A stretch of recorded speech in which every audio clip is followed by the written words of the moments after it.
DK's name was one of America's first exposures to English, so what's up with Donkey Kong's name?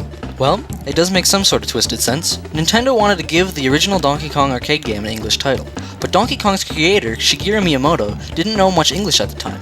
In Japan, the King Kong movies were so popular that King Kong was often used as a generic term for gorilla.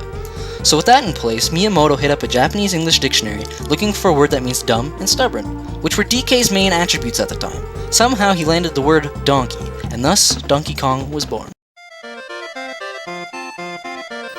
Donkey Kong Country began as a boxing game. Rare, the British company that originated the Donkey Kong Country series, initially impressed Nintendo with a very simple boxing demo. The game was nothing more than a few frames of animation, but it utilized a new style of graphics whereby a 3D computer model was made, then scanned and turned into a 2D sprite. This allowed for cartoony Nintendo-like characters that were as detailed as the photoscan visuals in games like Mortal Kombat. Nintendo's American branch would champion Rare to Miyamoto and Genyo Takeda, the creator of Punch-Out!, and eventually the go-ahead was given to make a game using the new visual technique. Donkey Kong Country was originally intended for the Nintendo 64. By the time Donkey Kong Country development kicked off, Nintendo was already working on its successor to the Super Nintendo Entertainment System, initially dubbed the Ultra 64. Ultimately though, Rare figured out how to get their 3D modeled visuals working on the Super Nintendo, and the Nintendo 64 went in a different direction with 3D visuals. Cranky wasn't always a prick. Initially, Cranky Kong was a traditionally kind grandfatherly figure. Also, I assume this nice version wasn't going to be called Cranky, but that's just me. Perhaps Nintendo was afraid the whole multi-generational Kong family tree thing they had going was too complex for kids, and it's kind of complex for everyone because it still doesn't make a whole lot of sense. So they shied away from publicizing the whole Cranky is actually classic DK, and they gave him a new personality and nickname.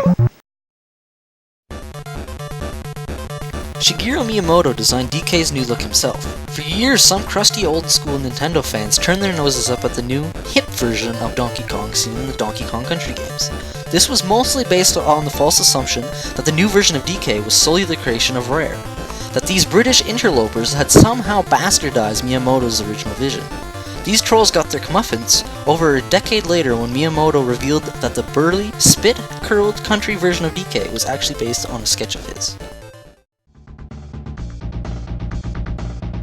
King K. Rool and the Kremlings were originally going to be the stars of their own game.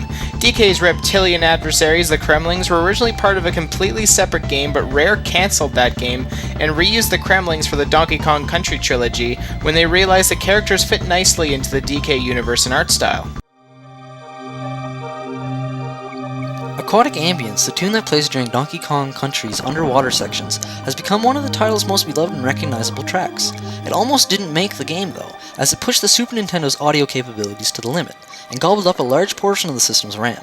It ended up taking Donkey Kong Country composer David Wise over 5 weeks to get the song working. Donkey Kong Country is the best-selling, non-bundled 16-bit game of all time. Donkey Kong Country sold around 9 million copies, which gives you a good idea how much the gaming industry has grown over the past 2 decades. Back in 2010, 2 retailers, Game and GameStation, held a promotion where the first 20 customers at select stores could get a copy of Donkey Kong Country Returns by trading in a bunch of bananas. The original Donkey Kong game was made to fill a spot in Nintendo's video game roster when a game based on the Popeye the Sailor comic strip fell through. Donkey Kong's creator Shigeru Miyamoto came up with the idea about doing a game with a love triangle between a carpenter, his girlfriend, and a stupid gorilla. Ironically enough, this stupid gorilla was smart enough to know how to toss barrels at Jumpman. And hey, if you like this video, make sure you check out our Patreon page where you can help us get new audio equipment, video recording, so we can actually do more things at a better quality, and you guys would like it and we would like it. It's just kind of a win-win situation. You should really check it out. There's a link in the description below. And hey, also subscribe and like, because we try.